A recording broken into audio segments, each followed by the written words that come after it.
კორნელი კეკელიძის სახელობის საქართველოს ხელნაწერთა ეროვნულ ცენტრში გამოფენა მოეწყო. ექსპოზიცია საქართველოში ქრისტიანობის სახელმწიფო რელიგიად გამოცხადების 1700 წლის იუბილეს მიეძღვნა. ღონისძიების ფარგლებში გაიმართა წიგნის ქართულ ბერძნული ხელნაწერი წარდგინება. შეხვედრა ხელნაწერთა ეროვნული ცენტრის დირექტორმა ზაზა აბაშიძემ გახსნა. მან ღონისძიების მნიშვნელობაზე ისაუბრა. დამსწრე საზოგადოებას სიტყვით მიმართა ახალქალაქის, კუმურდოსა და კარის მიტროპოლიტმა ნიკოლოზმა, მღვდელმთავარმა ახალი სამეცნიერო გამოცემისა და ქართლის მოქცევის 1700 წლის თავისადმი მიძღვნილ ღონისძიებაზე გაამახვილა ყურადღება. გამოფენაზე დამთვალიერებელმა იხილა ხელნაწერთა ეროვნულ ცენტრში დაცული უნიკალური ხელნაწერი მემკვიდრეობა, რომელიც საქართველოს მრავალსაუკუნოვან ქრისტიანულ, კულტურულ და სამწიგნობრო ტრადიციას ასახავს. ნაშრომი ქართულ ბერძნული ხელნაწერი ინტერდისციპლინური კვლევის შედეგია და აერთიანებს ტექსტოლოგიურ, კოდიკოლოგიურ,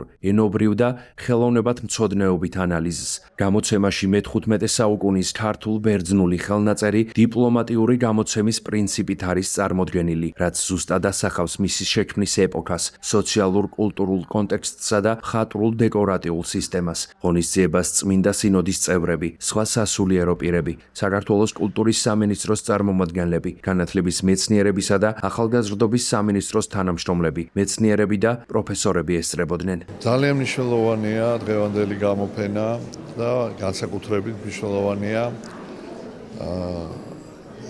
წარდგენა არაჩვეულებრივი ხელნაწერისა, რომელიც ამავე დროს არის კალენდარი,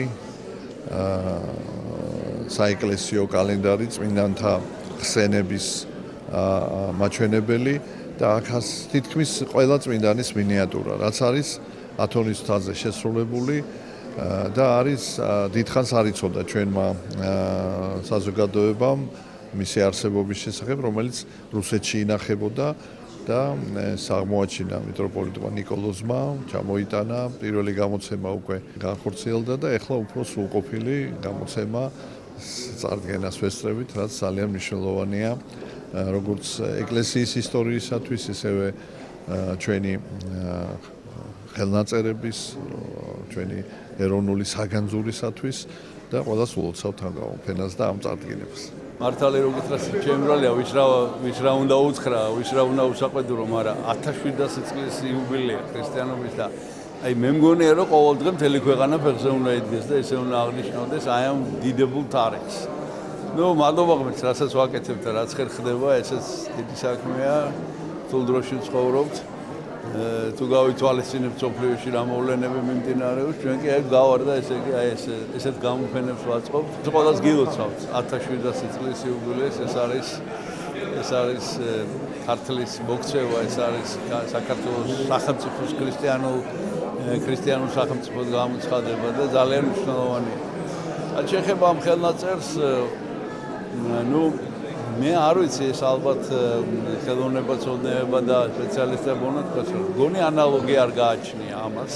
ოთხში ქართულ სივრცეში ნამდვილად არ გააჩნია ანალოგი. ესე იგი, გარდა იმისა, რომ ძალიან დიდ ბევრ სხვა შინაარს შეიცავს, მაინც გონი რომ თავარი აქ არის ამ ხელნაწერში ის რომ ეს არის ილუსტრირებული საეკლესიო კალენდარი. ანუ ესე იგი, აქ არის წმინდანების გამოსახულებები, სუმთლიანობაში დაახლოებით 800-მდე გამოსახულებაა. ხო და წმინდანების გამოსახულებები არის თვის რიცხვების მიხედვით. აი 1 სექტემბერიდან დაწყებული საეკლესიო კალენდრით, რა თქმა უნდა, როდესაც ეკლესია იხსენებს შიმეონ მესვეტეს და აი მისი გამოსახულებიდან აი ბოლო ესე იგი აი 31 დეკემბრით დამთავრებული აი მთელი წელი ცალკე არის ესე იგი ამ წმინდანების რიგი და მე კიდე არის სხვა გამოსახულებები, მედალიონებია ძალიან საინტერესო და ფაქტიურად ამ ხელნაწერის ალბათ, ესე იგი დღევანდე დღეს მნიშვნელობა არის ის, რომ ამ კალენდარში არის შემორჩენილი იმ წმინდანების გამოსახულებები, რომლებიც ბევრი მათგანის დღეს უბრალოდ აღარ არსებობს მარტო ამ ხელნაწერში. ამიტომ ეს გონი ძალიან მნიშვნელოვანია აი ამ ეკლესიური, საეკლესიო ცხოვრების წესის გაცოცხლებისათვის, ამ წმინდანების შესახებ საუბრისათვის და გარდა ამისა კიდე არის ძალიან საინტერესო გამოსახულებები, მაგრამ ერთად თუ არ ვცდები, ყველაზე ძველი ფერწერული გამოსახულება, პატარაა ეს ზომით მედალიონი, მაგრამ გადიდება შეიძლება. ესე იგი წმინდა ნინოს გამოსახულება, რომელიც უძველესია, ამ ხელნაწერშიც გამოგონილი არაფერი არ არის, ყველაფერი რაც არსებობდა იმისი ასლებია თავის დროზე, ჩვენი გადამწერების და ქართველი ბერების, ქართველი და ბერძენიც, მაგრამ მაინც ქართველი ბერების მიერ შექმნილი. ძალიან მნიშვნელოვანი წიგნია, ძალიან და ეს პირდაპირ შეხება არის აი ამ რა ვიცი, მე-15 საუკუნის მიწურულია, მაგრამ აი იმ პერიოდის ფაქტურად ბოლო ნიმუში არის ბიზანტიური ხელოვნების, ამის შემდეგ უკვე თითქმის აღარაფერი შექმნილა ბიზანტიის დაცემის გამო. მოგეხსენებათ, რომ წელს მთელი საქართველო აღნიშნავს საქართველოში ქრისტიანობის გამოცხადების 1700 წლის სახელმწიფო სარწმუნოებად გამოცხადების. და ხელნაწერთა ეროვნული ცენტრი აღმოჩნდა პირველი დაწესებულება, სადაც გამოიფინა ქრისტიანობასთან დაკავშირებული ძალიან ბევრი და საინტერესო მასალა.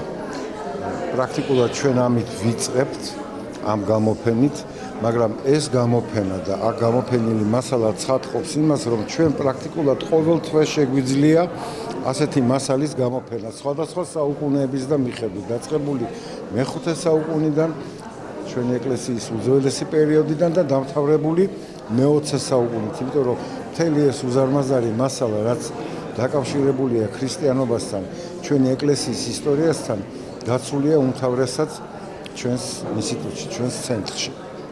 გარდა ამისა, გარდა იმ გამოფენისა, რომელსაც ჩვენ დღეს ხსნით, ძალიან საინტერესოა, ასე ვთქვათ, მეორე ნაწილი ჩვენი დღევანდელი საღამოსი, ეს იქნება ძალიან საინტერესო მე-15 საუკუნის ბერძნულ-ქართული ხელნაწერის, რომელიც პეტერბურგშია დაცული და რომლის ასლი თავის დროზე საქართველოში ჩამოიტანა მეუფე ნიკოლოზმა, ახალქალაქ კუმურდოს და კარის მიტროპოლიტმა და ამ ხელნაწერის შესახებ შეიქმნა ძალიან საინტერესო მონოგრაფია, წიგნი, რომელიც ალბომიც არის ამავდროულად და დღეს მისი წარდგენაც არის. ისე რომ საკმაოდ საინტერესო საღამოა, ესწრებიან ჩვენი ეკლესიის მღვდელმთავრები, სტუმრები, მეცნიერები და კიდევ ერთხელ მინდა ხაზი გაუსვა, რომ ეს არის პირველი გამოფენა, ამას მოჰყვება მთელი, ასე ვთქვათ, სერია გამოფენებისა ამ წლის ოქტომბრამდე. ქართულ-ბერძნული ხელნაწერი სანქტ-პეტერბურგის კოლექციიდან, ტრადიცია და ინოვაცია. ეს არის მნიშვნელოვანი ხელნაწერი, რომელიც მე-15 საუკუნეშია შექმნილი სამცხის საათაბაგოში და ათონის ივერთა მონასტერში ერთდროულად. ისტორიული თვალსაზრისით, სიძველის თვალსაზრისით, შედგენილობის თვალსაზრისით არის უნიკალური ხელნაწერი ამ სიტყვის პირდაპირი მნიშვნელობით, რომ ეს არის ერთადერთი ამ ტიპის კრებული, რომელიც როგორც ქართულ, ისე ბიზანტიურ ხელნაწერ ტრადიციაში არსებობს. ამიტომ ამ ხელნაწერის ინტერდისციპლინური კვლევა ხელოვნებაცოდნეობითი, ფილოლოგიური და ისტორიული თვალსაზრისით არის ძალიან მნიშვნელოვანი შენაძენი, ერთ-ერთი კვლევა იმ მრავალფეროვან გამოკვლევათა შორის, რომელიც განხორციელებულა ხელნაწერთა ეროვნულ ცენტრში. ძალიან სასიხარულოა ის ფაქტი, რომ ამ დღესასწაულს დაემთხვა, ამ საზეიმო დღეებს დაემთხვა წიგნის პრეზენტაცია და პირადად მე, როგორც ავტორი, ერთ-ერთი ავტორი ამ წიგნის, ვისურვებდი, რომ კიდევ მეტი შესაძლებლობა არსებობდეს ასეთი ხელნაწერების კვლევისა და გამოცემისა, რომლებიც არ ინახება საქართველოს ფარგლებში და არის უცხოეთში და ამის შესაძლებლობა მოგვეცემა.